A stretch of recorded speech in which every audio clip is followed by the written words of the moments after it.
สบายดีพ่อแม่พี่น้องมาเด้อมาเข้าครัวนำกันเส้นเก่าเส้นเคยมื้อนี้ก็ได้เนาะที่ว่าเฮ็ดกับข้าวกับน้ำให้ลูกให้ผัวกินโดนเติบเราบ่ได้มีเวลาเฮ็ดคลิปแบบว่าเฮ็ดกับข้าวกับน้ำว่าเส้นซะเพราะว่าอีกอย่างก็บ่ได้มีเวลาแด่เนาะพี่น้องมื้อนี้ก็จิข้างหม้อกระทะแล้วก็จะเอากระเทียมใส่แล้วก็จิเอาก้านหอมป้อมหรือว่าก้านผักชีใส่เนื่องจากว่ามื้อนี้ลืมซื้อกระเทียมพี่น้องมื้อนี้ก็จิผัดวุ้นเส้นซีฟู้ดใส่ผักเด้อมื้อนี้ก็ได้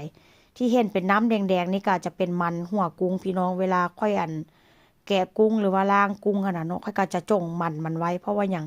เพื่อจะเพิ่มรสชาติและก็สีสันลองเฮ็ดเบิ่งเด้อถ้าหากว่าผู้ใดอยากเฮ็ดผัดวุ้นเส้นบ่ว่าจะเป็นผัดแบบผัดเส้นหมี่หรือว่าผัดเส้นขนมจีนก็สามารถเฮ็ดได้เหมือนพ่อแม่พี่น้องหลังจากนั้นก็จะปรุงรสชาติด้วยซีอิ๊วขาวแล้วก็คะนอนี่ก็ซื้อมาแต่เมืองไทยได้2 ปีแล้วพี่น้องก็ประหยัดอยู่ประหยัดกินว่าเส้นซาเนาะแล้วก็ประมาณว่ากะบ่ถึงขั้นว่าประหยัดเนาะแต่ว่ากะบ่ได้แบบว่ามีอันใดใส่กะบางมื้อก็ใส่ซีอิ๊วขาวบางมื้อก็ใส่ชูรสบางมื้อก็ใส่คะนอเนาะก็เอาแน่ๆซะ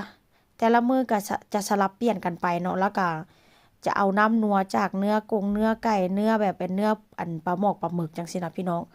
ทางนี้ค่อยก็จะบ่ค่อยเน้นแบบว่าใส่เครื่องปรุงหลายปานใดเนื่องจากว่าก็ผัวก็กินรสชาติจืดแด่ลูกชายแด่ค่อยแด่จังซี่ล่ะเนาะมีแต่ข้อยแหละเฮือนหลังนี้ที่แบบว่ากินรสชาติแบบจัดจ้านหั่นน่ะกับลูกสาวก็บ่ปานใดเด้แต่ถ้าหากว่าเฮ็ดให้ลูกให้ผัวกินนี่ก็ค่อนข้างจะรสชาติจืดว่าซั่นซะเนาะก็ตามสไตล์นี้พ่อแม่พี่น้องเขาเจ้าก็กินแบบว่ารสชาติจัดจ้านคือบ้านเฮาหลายบ่ได้เนาะแล้วก็เป็นเรื่องเผ็ดนี่ก็กินหลายบ่ได้เพราะฉะนั้นแล้วก็มีแต่ข้อยกับลูกสาวค่อนข้างจะกินแบบว่ารสชาติจัดจ้านได้จักหน่อยเนาะ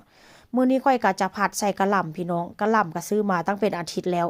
หันบ่กินมันก็สิเน่าอยู่หั่นใดพี่น้องเอ้ยหันข้อยบ่เฮ็ดกับข้าวกับน้ำในเรือนหลังนี้ก็บ่มีไผเฮ็ดเนื่องจากว่ามื้อช่วยเนาะข้อยก็กินข้าวอยู่บ่อนเฮ็ดงานลูกชายก็กินอยู่บ้านย่าจังซี่นะลูกสาวก็ไปนอนอยู่หอว่าซั่นซะเนาะแล้วข้อยนี่ก็กินอยู่บ่อนเฮ็ดงานบางเทื่อมาก็แบบมื้อนึงบางเทื่อมาก็กินข้าวแค่คาบเดียวแล้วผัวจังซี่ล่ะเนาะเลิกงานมาบางเทื่อก็กินข้าวบ้านย่าแด่ตอนอาหารตอนเย็นว่าซั่นซะบางเทื่อก็มากินข้าวบ้านตัวเองแต่กินบ้านตัวเองนี่หันเมียบ่เฮ็ดให้กินนี้ก็ส่วนหลายนี่ก็สิกินแต่ทอดไข่พี่น้องกินแต่เมนูง่ายๆว่าซั่นซะแล้วก็อีกอย่างตอนเย็นเนาะผัวข้อยก็เป็นคนที่แบบว่าบ่ค่อยกินแบบว่าอาหารหนักๆอะนะคนทางนี้ส่วนหลายบ่แม่นเป็นแต่ผัวข้อยใดหันข้อยบ่เฮ็ดให้กินนี่ก็คือสิบ่ได้เฮ็ดกินแบบว่ากินของแซ่บๆว่าซั่นซะเพราะฉะนั้นแล้วข้อยก็สิเฮ็ดกับข้าวกับน้ำไว้ให้ลูกให้ผัวแล้วก็จึงไปเฮ็ดงานเพราะว่าเข้างานกะตอนเย็นพี่น้องหันมีกับข้าวกับน้ำแล้วก็มันบ่มีห่วงหน้าห่วง